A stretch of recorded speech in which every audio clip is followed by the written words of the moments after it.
हरवल्यानंतर पुन्हा सापडलेली 14 वर्षीय मुलगी 4 दिवसातच पुन्हा बेपत्ता, आईची पोलिसांत धाव। जालना शहरातील चंदनझिरा परिसरातून 14 वर्षीय मुलगी दुसऱ्यांदा बेपत्ता झाल्याची घटना समोर आली आहे। मुलगी काही दिवसांपूर्वी हरवल्यानंतर सापडली होती, मात्र घरी परतल्यावर अवघ्या 4 दिवसात ती पुन्हा बेपत्ता झाल्याने कुटुंबियांमध्ये चिंतेचं वातावरण निर्माण झालं।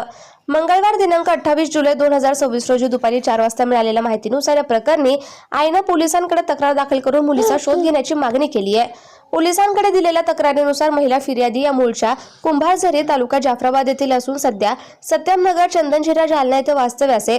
त्या खासगी कंपनीत मजुरीचं काम करतात, तर त्यांचे पती ट्रक चालक आहे। 20 जुलै रोजी सकाळी त्या कामावर गेल्या असताना मुलगी घरातून बेपत्ता झाली होती। त्यानंतर 21 जुलै रोजी चंदनझिरा पोलीस ठाण्यात अज्ञात व्यक्तीने मुलीला पळवून नेल्याची तक्रार दाखल करण्यात आली। त्याच दिवशी दुपारी मुलगी नातेवाईकांकडे मिळून आली, त्यानंतर तिला बालसुधार गृहात ठेवण्यात आलं होतं। 22 जुलै रोजी आईने तिला बालसुधार गृहातून घरी आणलं, त्यानंतर मुलगी घरीच राहत होती। 25 तारखेला सायंकाळी 6:30च्या सुमारास फिर्यादी ही मुलीच्या आईच्या घरी गेल्या होत्या।